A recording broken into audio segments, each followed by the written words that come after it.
guys, welcome to CuriousBlackSquirrel.com.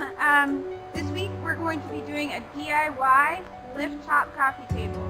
It's kind of a long process, so I decided to add some narration to this video. I typically don't do that, but if you enjoy it, let me know.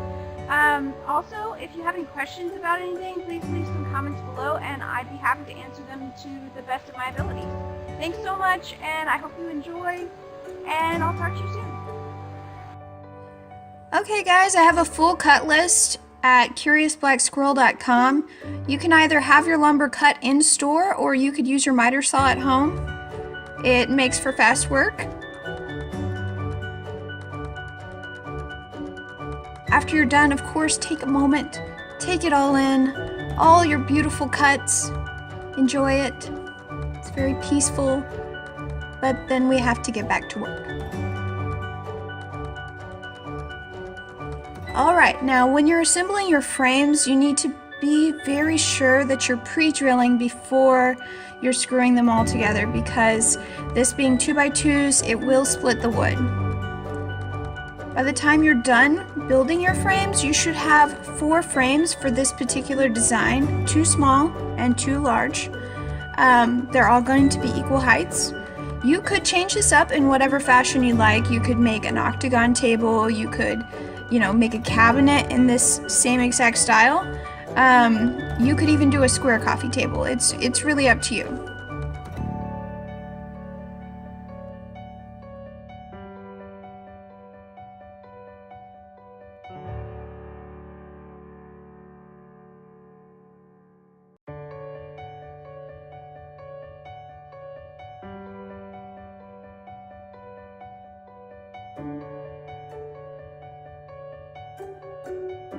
Alright, so with your skirting, I'm using wood trim. You could use old tin, chicken wire, plywood. You could literally get creative with whatever kind of material that you want to use. It's not exclusive, you can use whatever you have on hand.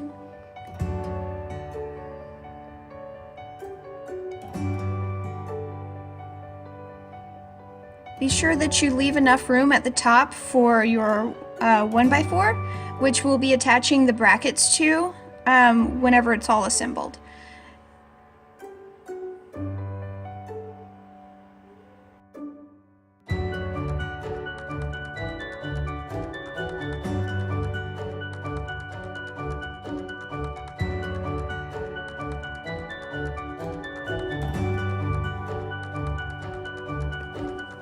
Alright, once you've got your skirting all put on, all 4 of your frames, you can continue on with the legs. You're going to need to make sure that you sand each leg down. I actually like to round off the corners of the bottom of each of my legs. I use treated 4x4 posts because they have a nice clean straight edge versus an untreated which has a rounded edge. And here we're just going to be attaching our frames to our legs to create our rectangular shape. Remember to pre-drill, it's very important.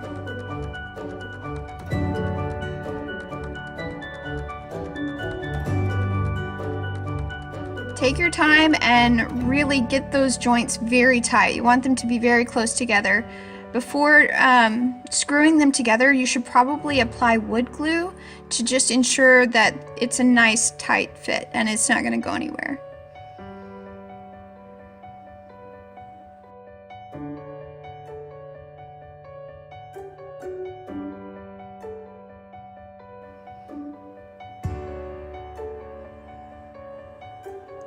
Okay, the brackets were really kind of tricky just because I had worked with different brackets in my prior build. These rest on the sides of the table versus screwing directly to the top of them.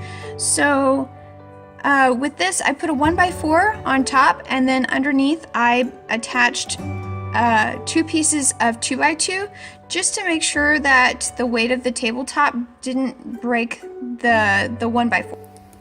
Okay, so now we're ready to make the top. I made my top using a Craig jig, but you could also create a frame and attach the top to the frame and then secure that to the brackets if you choose. I like this look a lot better. It's more streamlined, it conceals the screws, and it creates a nice strong hold.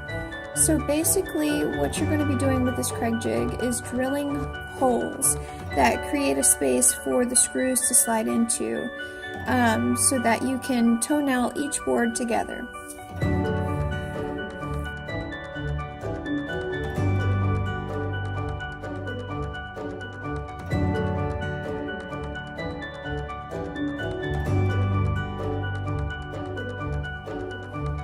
Be sure that the boards are laid flat and you're drilling holes alternately between the two pieces of wood.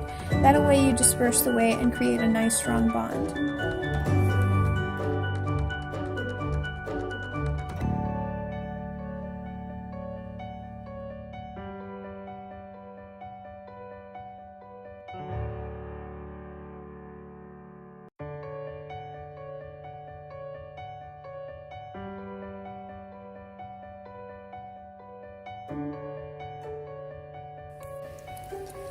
I believe my Craig jig kit was around $130. The smaller one that I'll show you here in a minute, I believe was under $20. And basically to use that, you'll just take any kind of clamp. I believe the recommended clamp is a Craig clamp, but I have used it with the C clamp and a wood clamp before, and it works just fine. And you're going to clamp your small Craig jig to your piece of wood and drill your hole, and then once you're done you should be able to attach your screws as you need to.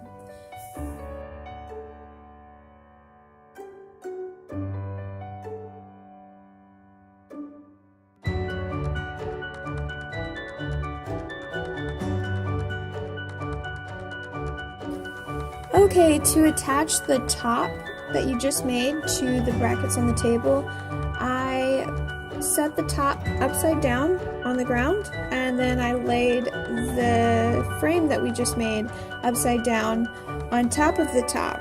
And then you're going to take your tape measure and measure your overhang to make sure that it's centered completely and equal overhang on all four sides. After that, you're just going to screw in the brackets, and it should work accordingly as long as you have everything centered.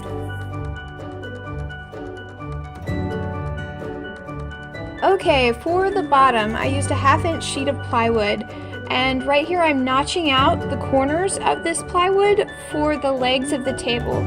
If you'll notice, when I attached my skirting, the legs of the table set inward, so we need to notch around them. Basically, to do that, you're just going to measure from the skirting to the edge of the leg on each post, because your measurements could be different no matter how square you try to get this thing. So be sure that you're measuring each individual post so that you can get a tight fit and you won't have any gaps to deal with.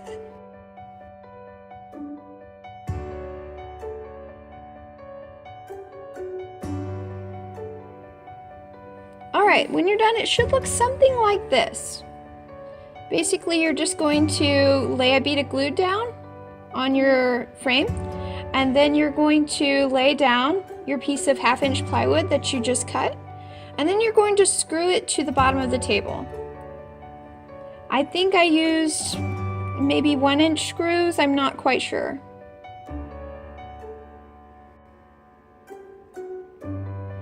Alright, so to make the hardware, I used a piece of flashing. You can get this at your local hardware store for around $2 to $3. I'm taking a piece of wood and I'm flattening it down and cutting it to the size that I need with tin snips. I also painted this afterwards using Krylon spray paint. I believe I did it in flat black. Okay, so after you have your hardware cut and painted, you're going to need to shape it around the sides of your tabletop.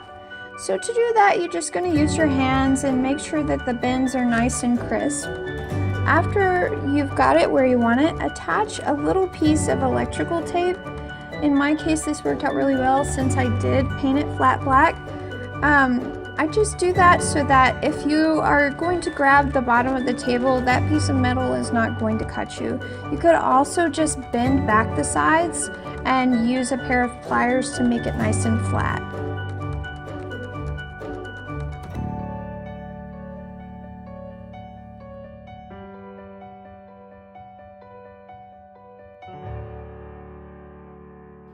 Alright, so when you've got that in place, you're just going to screw it down again with the same screws you used at the bottom of the table.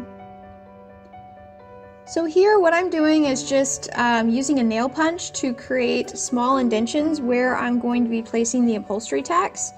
This helps to get the tacks started, and it helps to keep everything pretty much even. When I started nailing the upholstery tacks, it is very difficult to hold on to them, so I used a piece of electrical tape to hold on to the upholstery tack, and then I just hammered it down. Easy peasy. Alright, so now you're ready to measure for your fake handles. I got these on Amazon. They're really great. I used them in my kitchen. I use them with almost every single build that requires handles. They're fantastic. Basically, you're just going to use your speed square to measure and to make sure that you're getting everything nice and level and straight so that you don't have crooked handles, because that's just annoying. Nobody likes that.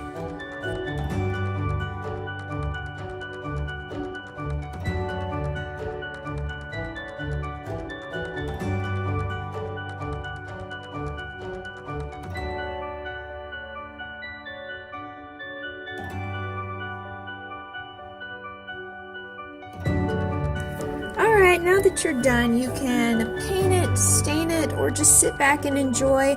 Take a moment to be proud of yourself for all the hard work you just put into this beautiful piece. You can find complete plans and cut list at CuriousBlackSquirrel.com. If you liked this video, please like and subscribe, share with your friends, spread the message. That way I can keep on making videos for you guys.